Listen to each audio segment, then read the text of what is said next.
Hello everyone, welcome to संपूर्ण classes. संपूर्ण classes में आप सभी का स्वागत है। आज हम डिस्कस करने जा रहे हैं परसेंटेज का एग्जैक्टली आज हम पार्ट 1 डिस्कस करेंगे। अगर आप में से कोई भी ऐसा है जिसने बेसिक्स का वीडियो ना देखा हो परसेंटेज के, तो आप पहले उस वीडियो को देख लीजिएगा, उसके बाद इस टाइप पे आइएगा ताकि आपका कंसेप्ट एकदम क्रिस्टल क्लियर हो जाए। हाँ, रही बात बाइफर्केशन की कि मैंने किस हिसाब से टाइप 1, टाइप 2, टाइप 3 में रखा है प्रॉब्लम्स को, तो मैंने उसी हिसाब से रखा है जिस हिसाब से प्रॉब्लम्स आपके यूपीएससी के पेपर में पूछी जाती हैं। तो आप इन सारे टाइप्स को अच्छे से स्टडी कीजिए और साथ में प्रीवियस ईयर की प्रॉब्लम्स भी मैं आपको कराती चलूँगी एक एक टाइप समझने के बाद कि इस टाइप की प्रॉब्लम कैसे पहले पूछी गई है, जिससे कि आपको ये समझ में आएगा कि आपका एप्लीकेशन क्या है जो आप चीज़ें पढ़ रहे हैं उसकी। ठीक है, चलिए आज का सेशन स्टार्ट करने से पहले मैं 2 बातें आपसे बोलूँगी। Please like and subscribe this channel and click on bell icon ताकि आपको चैनल के अपकमिंग वीडियोस के अपडेट्स मिलते रहें। ठीक है, और एक सबसे इम्पॉर्टेंट चीज़ ये है कि हमें सिर्फ आपको पढ़ाना नहीं है, हमें आपका कंसेप्ट क्लियर करना है, क्योंकि सिर्फ पढ़ाना होता तो वो तो उसके लिए तो आपके पास बुक्स भी हैं। आपको हम इस तरीके से पढ़ाना चाह रहे हैं ताकि आपका कंसेप्ट एकदम क्लियर हो। अगर आपको कोई भी डाउट्स आते हैं ना, तो आप टेलीग्राम पे हमारा ग्रुप है, उस पर आप अपने सारे डाउट्स हमसे डिस्कस कर सकते हैं। टेलीग्राम ग्रुप का लिंक आपको चैनल के डिस्क्रिप्शन बॉक्स में मिल जाएगा। चलिए अब हम आ रहे हैं टाइप 1 पे, वेन डायग्राम बेस्ड। देखो, इसका नाम तो ज़रूर है वेन डायग्राम बेस्ड, लेकिन मैं आपको बिल्कुल रिकमेंड नहीं करूँगी कि आप इसको वेन डायग्राम टाइप से सॉल्व कीजिए। हम इसे बहुत ही आसान तरीके से सॉल्व करेंगे, जिससे हमारा आंसर विद इन 1 लाइन, एक लाइन के अंदर ही हमारा आंसर आ जाएगा। कभी कभी तो ऐसा होगा कि आप देखते ही आंसर मार्क कर दोगे। ठीक है, चलो अब इसे समझने की कोशिश करते हैं। सबसे पहले क्वेश्चन नंबर 1 है, उसको रीड कीजिए। क्या लिखा है? In an examination conducted 60% students passed in mathematics, 70% passed in physics and 40% passed in both mathematics and physics. Then we have to find out the number of students pass. हमें pass students का percentage यानी कि प्रतिशत निकालना है। पहला question है, इसलिए आप अच्छे से उसको समझ लीजिए, उसके बाद हम ऐसे ही बहुत आसानी से सॉल्व करेंगे। ठीक है, देखिए डेटा लिख रही हूँ मैं। 60% मैथमेटिक्स में पास हैं, 70% फिज़िक्स में पास हैं और 40% ऐसे हैं जो दोनों में पास हैं। ठीक, देखो तो इसको करने का एक तरीका ये होता है कि आप सिंपली वेन डायग्राम बना लो। वेन डायग्राम कैसे बनता था?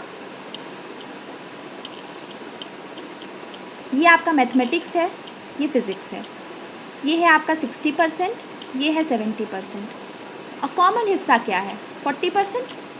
सीधी बात हमें पता है, हम यहाँ पर करेंगे 60 + 70 - 40, जिससे कि हमें टोटल पास परसेंटेज मिल जाएगा।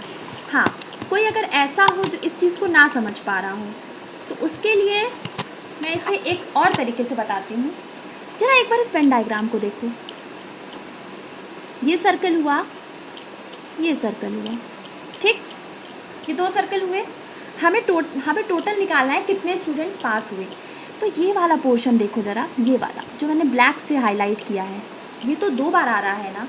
एक बार इस पूरे के साथ आया, एक बार इसके साथ भी आया, ये 2 बार आ गया। तो हम इसे 2 बार थोड़ी ना लेंगे, हमें तो बस इसे एक बार कंसिडर करना है।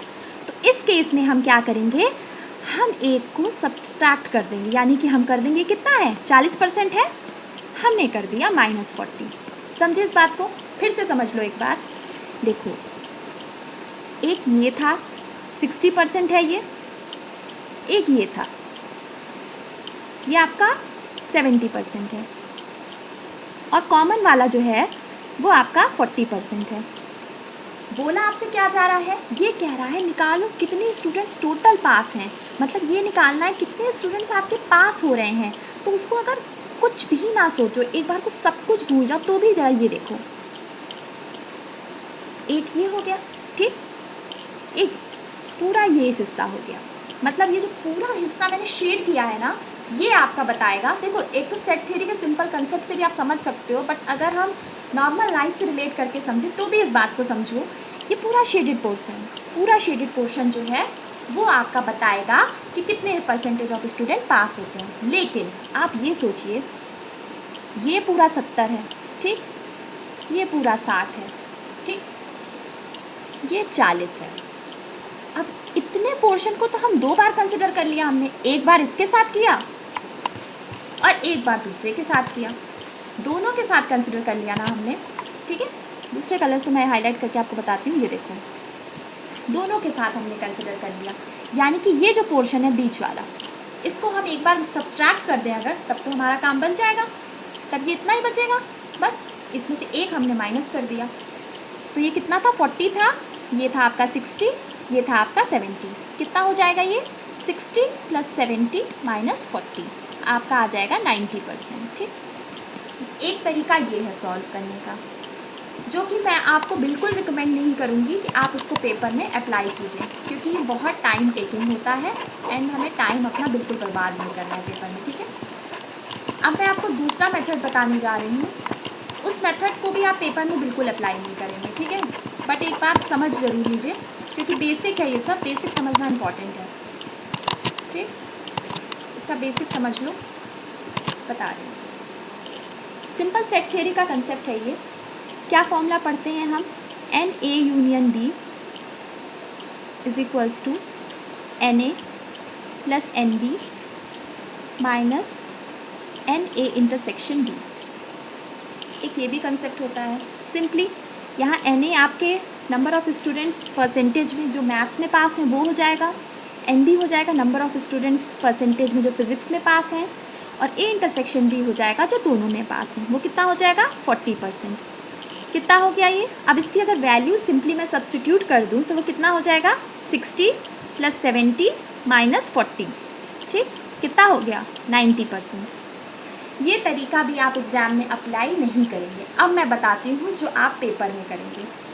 देखो यहाँ जरा ऑब्ज़र्व करो, पास पास पास और पूछा भी है पास, नो प्रॉब्लम।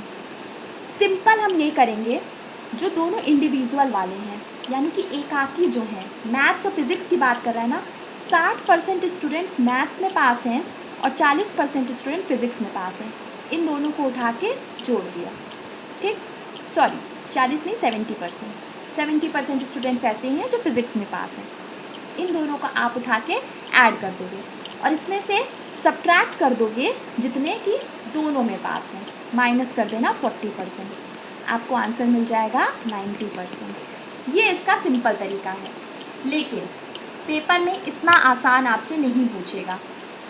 थोड़ा सा आपको कॉम्प्लिकेशंस तब आते हैं जब यहाँ पर ऐसा हो जाएगा ना कि यहाँ पर पास की जगह पे फेल दे दे।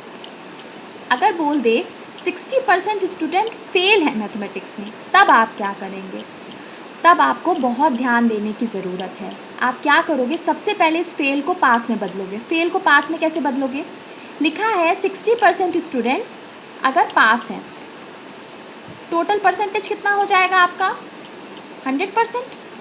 तो अगर मुझे ये निकालना है कितने फेल हैं, तो वो कितने हो जाएंगे, 40%। इसमें से इसको घटा दिया, बस सीधा देखो तरीका यही है। इस तरीके की अगर फेल पास वाली टाइप की प्रॉब्लम आती है, या तो सबको फेल में बना लो या तो सबको पास में बना लो। बनाओगे कैसे, fail + pass is equals to 100%। Paper में क्या मतलब, जब आपका रिज़ल्ट आता है तो आप क्या बोलते हो, यही तो बोलते हो ना कि हमारा रिज़ल्ट ऐसा था, 80% बच्चे हमारी क्लास में पास हो गए। लेकिन इसका मतलब क्या होता है एग्जैक्टली, ये जो कहा जाता है 80% बच्चे हमारी क्लास में पास हुए हैं, तो इसका मतलब ये होता है 20% बच्चे हमारी क्लास में फेल हो गए, ठीक है।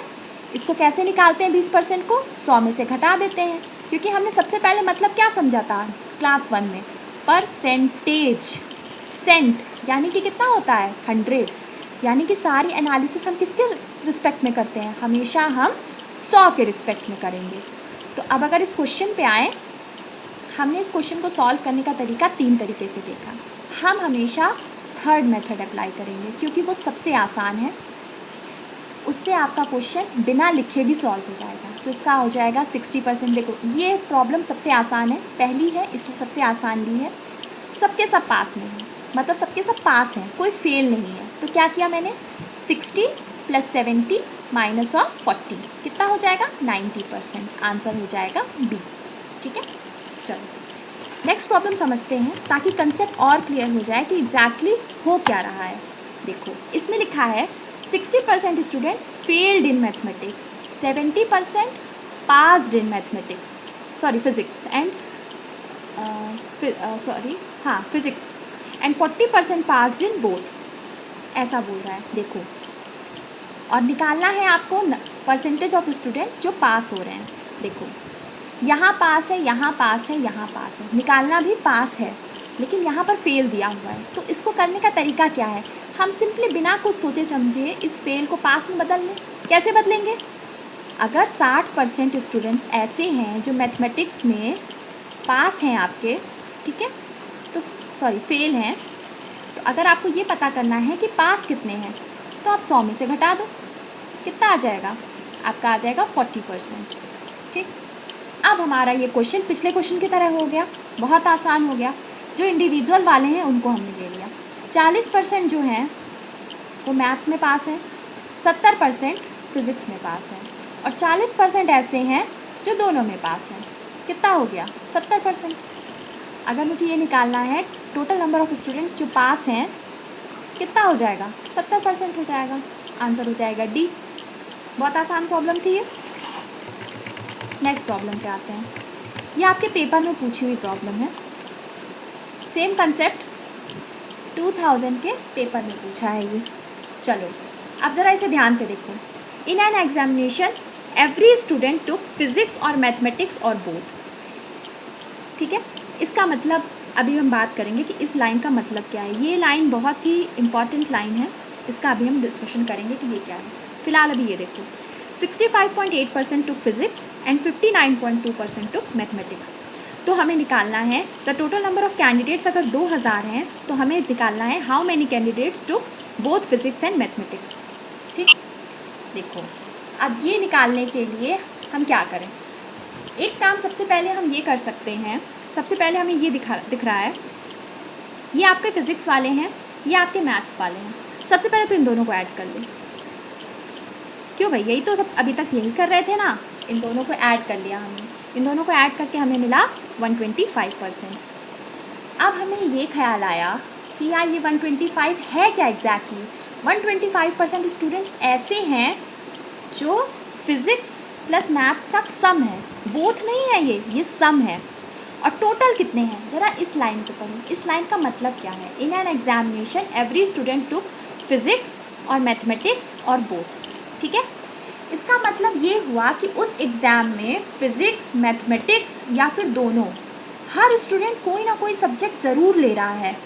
और ऐसा भी हो सकता है कि वो दोनों सब्जेक्ट ले लें, यानी कि टोटल कितना हो जाएगा, टोटल हो जाएगा आपका 100%। इसी 125 में से 100 घटा दो तो आपको इससे पता चल जाएगा कि दोनों किसने लिया। बोथ का आपका कितना केस बनेगा, 125 माइनस 100 यानी कि हो जाएगा 25%। बस ये थॉट आपको आ गया, प्रॉब्लम सॉल्व। 25% का मतलब क्या होता है फ्रैक्शन में, 1/4। इसे मल्टीप्लाई कर दिया मैंने 2000 से, कितना आ गया 500। आंसर हो गया डी। कोई अगर आपको डाउट आ रहे हैं इस प्रॉब्लम में तो एक बार फिर से इस चीज़ को एनालाइज करो। इसमें क्या लिखा हुआ है, कुछ नहीं लिखा है, सिंपली ये लिखा है 65.8% स्टूडेंट ऐसे हैं जिन्होंने फिज़िक्स लिया, 59.2% स्टूडेंट्स ऐसे हैं जिन्होंने मैथमेटिक्स लिया। पहले ये सोचो, देखो अगर प्रॉब्लम में कुछ ना समझ में आए तो हमेशा उसे फ्रेगमेंट्स में तोड़ के क्या करो, मतलब हिस्सों में तोड़ लिया करो। अब ये देखो, इसमें पहले ये सोचनी कि अगर हमें ये परसेंटेज पता चल जाए कि कितने स्टूडेंट्स ऐसे हैं जिन्होंने फिज़िक्स और मैथमेटिक्स दोनों लिया था तो कैसे निकालेंगे। सिंपल तरीका है, देखो टोटल तो यहाँ लिखा हुआ है 100% तो स्टूडेंट्स होंगे ही होंगे, यानी विद्यार्थी जो हैं वो आपके 100% हैं ही। 65.8% फिज़िक्स लेते हैं और 59.2% मैथमेटिक्स लेते हैं। सबसे पहले इन दोनों को मैं ऐड कर लूँ, कितना आ जाएगा 125%। ठीक, और स्टूडेंट्स होंगे तो टोटल 100%, यानी कि 25% स्टूडेंट्स, अगर इन दोनों को मैं माइनस कर दूँ तो कितने मिल जाएगा 25%, यानी 25% स्टूडेंट्स ऐसे होंगे जो फिज़िक्स और मैथमेटिक्स दोनों को ऑप्ट करेंगे, दोनों को लेंगे। ठीक, अब देखो परसेंटेज पता चल गया, लेकिन यहाँ मुझसे परसेंटेज पेपर क्वेश्चन में नहीं पूछ रहा है। मुझसे क्या पूछा है? मुझसे ये पूछा जा रहा है कि मुझे फाइंड आउट करना है तो total number of candidates who took both physics and mathematics. उसके लिए मुझे एक क्लू दिया हुआ है, the total number of candidates was 2000। Candidate कितने हैं? 2000 हैं, और 25% ने ये लिया है। इसका 25% निकाल लो। 25% का मतलब क्या होगा? 1/4 कितना हो गया? 500। आंसर हो गया बी। इजी प्रॉब्लम है, बहुत इजी प्रॉब्लम है ये, आपके पेपर में ये पूछी हुई है 2000 के पेपर में। चलो एक और क्वेश्चन समझो, 2015 के पेपर में पूछा हुआ क्वेश्चन है ये। इसको यार लोग वेन डायग्राम से बहुत कॉम्प्लिकेट करके सॉल्व करते हैं, इस तरीके से कॉम्प्लिकेट करके इसे सॉल्व नहीं करना है। इस तरीके की प्रॉब्लम जब पूछ ले जहाँ ABC 3 किन्हीं भी चीज़ों की बात हो रही हो, तो वहाँ पे कैसे आप सॉल्व करोगे वो पहले आपको मैं बताने जा रही हूँ। देखिए सबसे पहले इस क्वेश्चन को रीड करो। इसमें क्या कह रहा है? In a town 45% population read magazine A, 55% read magazine B and 40% read magazine C। यहाँ लिख लो एक वाले जो सिर्फ एक मैगजीन पढ़ते हैं उनको ज़रा इस कॉलम में लिखिए। कितने हो जाएंगे? 45, 55, 40। कितना हो गया ये? 140। अब अगला कॉलम बनाओ, यहाँ लिखो 2। यहाँ क्या लिखा हुआ है? 30% read magazine A and B, यानी कि 2 मैगजीन पढ़ने वाले लोग हैं। यहाँ लिख लिया मैंने 30%। अगली लाइन पढ़ो, इसमें क्या लिखा है? 15% read magazine B and C, यहाँ मैंने 15 लिख लिया। फिर अगली लाइन पढ़ो, उसमें लिखा है 25% read magazine A and C, उसको भी यहाँ लिख लिया मैंने। कितना हो गया ये? 70%। अब आओ, कुछ ऐसे भी होंगे जो तीनों मैगजीन पढ़ते होंगे। ये तो ऐसे हुए जो सिर्फ एक मैगजीन पढ़ते हैं, ये ऐसे हुए जो 2 मैगजीन पढ़ते हैं, और ये ऐसे स्टूडेंट्स हैं, मतलब ऐसे लोग हैं टाउन के जो तीनों मैगजीन पढ़ते हैं। ये कितने हैं? 10%। अब देखो, अब इसका साइन आप ऐसे बना लिया करो, ये प्लस, ये माइनस, ये प्लस। Problem solve. अब कुछ नहीं करना है आपको। 140 - 70 + 10 कितना आ गया आपका? 80%। लेकिन पूछा क्या है? पूछा क्या है? Percentage that do not read any magazine. ये तो 80% लोग ऐसे हैं जो मैगज़ीन पढ़ते हैं। अब हमें ये निकालना है ऐसे कौन से लोग हैं जो मैगज़ीन नहीं पढ़ते हैं। टोटल कितना हो जाएगा? 100%। 100 में से 80 घटा दो, कितना आ जाएगा? 20%। आंसर हो जाएगा सी। देखो ये ऑप्शन बनाने वाले ने ऑप्शन इस तरीके के दे दिए हैं कि कन्फ्यूज़न नहीं हुआ, लेकिन मान लो इसी क्वेश्चन में अगर यहाँ ऑप्शन 80 दे देता ना, तो मैं ये कह सकती हूँ 70% से 80% तक स्टूडेंट्स ऐसे होते जो इसका आंसर ए लगा के आ जाते पूरा सही सॉल्व करने के बाद भी। इसलिए इस तरीके की प्रॉब्लम्स में आप एक एक टर्म को, एक एक लाइन को बहुत ही माइन्यूटली स्टडी करेंगे। एकदम किसी भी प्रॉब्लम को हल्के में मत लेंगे। खूब अच्छे से प्रॉब्लम को सबसे पहले पढ़ो। ये देखो डू नॉट यहाँ पे कीवर्ड है, अगर आपने डू नॉट छोड़ दिया 80 आंसर लगा दोगे। इसलिए इस बात का पूरा ध्यान देना, इस चीज़ को बिल्कुल ही इग्नोर नहीं करेंगे हम। ठीक, चलो नेक्स्ट प्रॉब्लम पे आ रही हूँ मैं। आसान प्रॉब्लम है ये, बट इसको भी एक बार कर लेते हैं। A batsman scored 120 runs which included 3 boundaries and 8 sixes. What percentage of his total run did he make bye running between the wickets. ठीक, सिंपल क्रिकेट का क्वेश्चन है। 120 रन टोटल उसने बनाए, ठीक। 3 उसने बाउंड्री का मतलब होता है 4 रन, ठीक। 3 बाउंड्रीज मारी और 8 उसने सिक्सर मारे, ठीक। ये हो गया, बस यही आपका। तो देखो एक बात बताओ मुझे, अगर कोई बैट्समैन है तो वो किस किस तरीके से रन बनाएगा? या तो वो बाउंड्री मारेगा, या तो वो सिक्सर मारेगा, या फिर running between the wicket, run दौड़ के रन बनाएगा। टोटल मुझे 120 पता है, ठीक। ये कितना है? 3 × 4, क्योंकि 3 बाउंड्रीज मारी है तो 3 × 4 कर देंगे। सिक्सेस कितने मारे हैं? 8 मारे हैं, तो मैं 8 × 6 कर दूँगी। तो अगर मुझे रनिंग बिटवीन द विकेट निकालना है, बस मैं इस इक्वेशन को सॉल्व कर लूँ। कितना आ जाएगा ये आपका आ जाएगा 120 - 60। ये आपका हो जाएगा रनिंग बिटवीन द विकेट। कितना हो जाएगा 60 is equals to running between the wicket. ये टोटल आपका 60 रन ऐसे हैं जो उसने दौड़ के बनाए। अब मुझे निकालना है percent of his total run score. बस सिंपल टर्मिनोलॉजीज अगर आपने समझ ली हैं then it's not a big deal. Total कितने रन है 120 है और निकालना है रनिंग बिटवीन द विकेट के लिए यानी 60 बूढ़े 100 कर दो, कितना हो जाएगा 50%। आंसर हो जाएगा बी। वेरी इजी प्रॉब्लम, कुछ नहीं है इसमें। ठीक, चलो नेक्स्ट प्रॉब्लम पे आ रहे हैं। क्वेश्चन नंबर 6, इसको खूब अच्छे से ऑब्जर्व करो। इस तरीके की प्रॉब्लम आपको पॉपुलेशन टाइप जो क्वेश्चन आएंगे ना उसमें भी बहुत हेल्प करेंगी कि कुछ वोट इनवैलिड हो जाते हैं। इस टाइप के आपको देख के कन्फ्यूज़न होता होगा, लेकिन कंफ्यूज होने की ज़रूरत नहीं है। अगर उसने इनवैलिड दे दिया है ना पेपर में तब तो और आराम हो गया। फिलहाल उस पॉइंट को हम बाद में समझेंगे, अभी पहले इस पॉइंट को समझते हैं। Out of 450 students 325 play football, 175 play cricket and 50 neither play cricket nor football. Then how many students play both football and cricket, ये फाइंड आउट करना है। ठीक है, अब देखो खेलने वाले बच्चों की बात कर रही है। टोटल स्टूडेंट कितने हैं 450 हैं। 50 ऐसे हैं जो कुछ नहीं खेलते।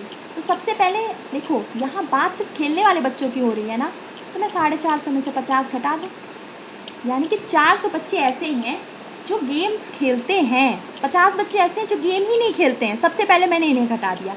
यही आप वोट के केस में भी करते हो, हमेशा इनवैलिड चीज़ों को हटा देते हो, जिसका कोई मतलब नहीं है। जिनका कोई मतलब नहीं है ना, सबसे पहले उनको हटाओ, उनसे कोई मतलब नहीं है हमें। क्वेश्चन में कह रहा है 450 स्टूडेंट्स में से 325 ऐसे हैं जो फुटबॉल खेलते हैं, 175 ऐसे हैं जो क्रिकेट खेलते हैं और 50 ऐसे हैं जो कुछ नहीं खेलते हैं। तो भाई जो कुछ नहीं खेलते हैं वो पहले तो जाओ बाउंड्री के बाहर बैठो, उन्हें हमने सबसे अलग कर दिया। तो हमने 450 में से 50 को घटा दिया। कितने हो गए 400 स्टूडेंट्स ऐसे हैं जो कुछ ना कुछ खेलते हैं। ठीक, अब आते हैं हम प्रॉब्लम पे। प्रॉब्लम में क्या कह रहा है 325 स्टूडेंट्स ऐसे हैं जो फुटबॉल खेलते हैं। ठीक, 175 ऐसे हैं जो क्रिकेट खेलते हैं। इन दोनों को मैं ऐड कर लूँगी, कितना हो जाएगा 500। ठीक, अब देखो 400 ऐसे हैं जो गेम्स खेलते हैं, 500 इसका एडिशन आ गया।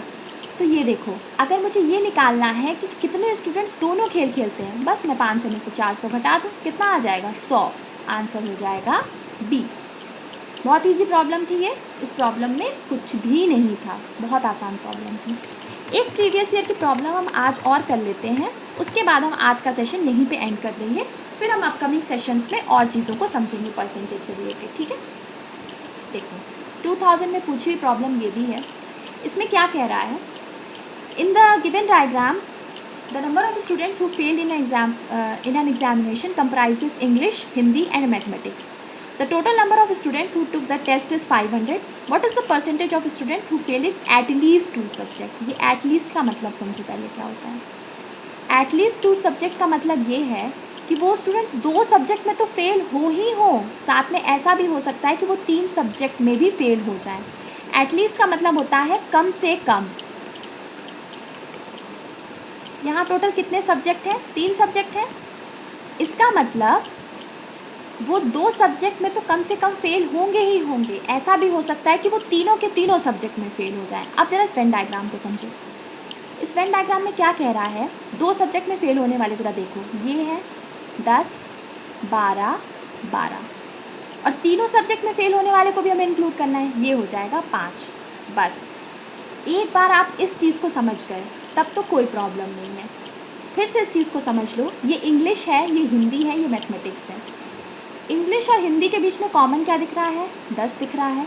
ठीक, इंग्लिश और मैथमेटिक्स के बीच में कॉमन क्या दिख रहा है 12 दिख रहा है। हिंदी और मैथमेटिक्स के बीच में कॉमन क्या दिख रहा है 12 दिख रहा है।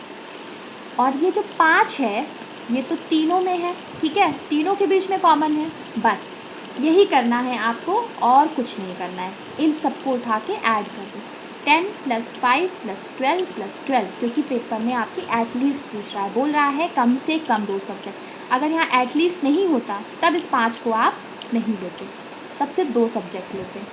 एटलीस्ट बोल रहा है इसलिए हम 3 को भी लेंगे। बस एक बार आप इस कंसेप्ट को समझ गए तो ये प्रॉब्लम आपके लिए कुछ नहीं है। ऐड करोगे कितना आएगा 39। अब देखो बोल क्या रहा है, टोटल स्टूडेंट्स जिन्होंने टेस्ट लिखा वो 500 हैं, 39 ऐसे हैं जो कम से कम 2 सब्जेक्ट में फेल हुए। तो 39 डिवाइडेड बाई 500 इंटू 100 कर दोगे, कितना आ जाएगा 7.8%। आंसर हो जाएगा डी। ठीक है, चलो अब आज का सेशन मैं यहीं एंड करती हूँ। कोई ऐसा अगर हो जिसको कोई भी डाउट्स आ रहे हो तो वो मुझसे टेलीग्राम पे डिस्कस कर सकता है इन डाउट्स को। आपके डाउट्स मैं वहाँ पे क्लियर कर दूँगी। और एक बात और, before ending this session I would like to request all of you to please like and subscribe this channel, ताकि आपको चैनल के अपकमिंग वीडियोज़ के अपडेट्स मिलते रहें। ठीक है, चलिए अब आज का सेशन यहीं एंड करती हूँ मैं। Bye bye.